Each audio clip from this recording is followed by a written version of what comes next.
News Daily.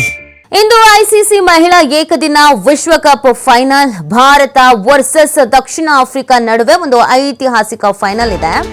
ದಶಕಗಳ ನೋವು ನಿರಾಸೆ ಮರೆಯುವಂತ ಕಾತರದಲ್ಲಿ ಕ್ರಿಕೆಟ್ ಅಭಿಮಾನಿಗಳಿದ್ದಾರೆ. ಚೊಚ್ಚಲ ಟ್ರೋಫಿ ಗೆಲ್ಲುವ ತವಕದಲ್ಲಿ ಟೀಮ್ ಇಂಡಿಯಾ ಇದೆ.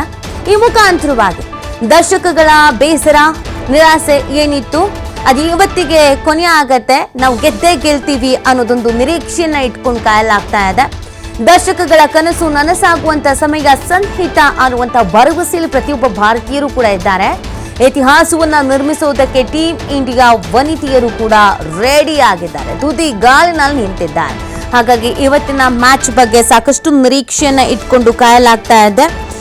ಟೀಮ್ ಇಂಡಿಯಾದ ಯುವತಿಯರು ಇವತ್ತು ಗೆಲ್ಲುವ ಫೇವರಿಟ್ ಎನಿಸಿದ್ದಾರೆ. ತವರಿನಲ್ಲಿ ಪಂದ್ಯ ನಡೆಯೋದ್ರಿಂದ ಹರ್ಮನ್ ಪ್ರೀತ್ ಪಡೆ ಹೆಚ್ಚಿನ ಪರಿಣಾಮ ಬೀರಬಹುದಾದ ಸಾಧ್ಯತೆ ಇದೆ. ಸೊ ಹಾಗಾಗಿ ಈ ಮ್ಯಾಚ್ನ ಬಗ್ಗೆ ಅತಿ ಹೆಚ್ಚು ನಿರೀಕ್ಷೆಯನ್ನ ಇಟ್ಕೊಳ್ಳಲಾಗಿದೆ. ಅತಿ ಹೆಚ್ಚು ರನ್ ಗಳಿಸ್ತಾರೆ ಅಂತ ನಂಬಿಕೆಯನ್ನ ಇಟ್ಕೊಳ್ಳಲಾಗಿದೆ. ಸೊ ಯಾರ್ಯಾರು ಯಾವ್ಯಾವ ಸ್ಥಾನವನ್ನ ತುಂಬುತ್ತಾರೆ ಅನ್ನೋದಕ್ಕೆ ಕುತೂಹಲದಿಂದ ಕಾಯಲಾಗ್ತಾ ಇದೆ. ಇವತ್ತಿನ ಮ್ಯಾಚ್ ಬಗ್ಗೆ ಸಹಜವಾಗಿಯೇ ನಿರೀಕ್ಷೆಗಳಂತೂ ದುಪ್ಪಟ್ಟಿದೆ. ನಾನು ಹೇಳ್ತಾ ಇದ್ದೆ, ಬಹಳ ವರ್ಷಗಳ ಕನಸು ಇದು ನನಸಾಗತ್ತೆ ಅನ್ನೋದೊಂದು ನಂಬಿಕೆಯನ್ನ ಇಟ್ಕೊಂಡು ಕಾಯಲಾಗ್ತಾ ಇದೆ. ಹಾಗಾಗಿ ಇವತ್ತಿನ ಮ್ಯಾಚ್ ಹೈ ವೋಲ್ಟೇಜ್ ಮ್ಯಾಚ್ ಅಂತ ಹೇಳಿದ್ರೆ ತಪ್ಪಾಗ್ಲಿಕ್ಕಿಲ್ಲ. ಈ ಹೈ ವೋಲ್ಟೇಜ್ ಮ್ಯಾಚ್ಗೆ ಕ್ಷಣಗಣನೆ ಪ್ರಾರಂಭ ಆಗಿರುವಂತದ್ದು. ಪ್ರತಿಯೊಬ್ಬರ ಮನೆಯಲ್ಲೂ ಕೂಡ ಈ ಮ್ಯಾಚ್ ಅನ್ನ ವೀಕ್ಷಣೆ ಮಾಡೋದಕ್ಕೆ ಎಲ್ಲರೂ ಕಾತರದಿಂದ ಕಾಯ್ತಾ ಇರೋದು.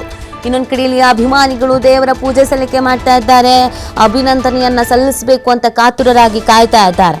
ನೋಡಿ, ಒಂದು ಇತಿಹಾಸವನ್ನ ಸೃಷ್ಟಿ ಮಾಡೋದಕ್ಕೆ ಅಂತ ಕಾಯ್ತಾ ಇರೋದು. ಕಪಿಲ್ ದೇವ್ ನಾಯಕತ್ವದ ಭಾರತ ತಂಡವು 1983ರಲ್ಲಿ ಮೊದಲ ಬಾರಿಗೆ ವಿಶ್ವಕಪ್ ಗೆದ್ದು ಇತಿಹಾಸ ರಚಿಸಿತು.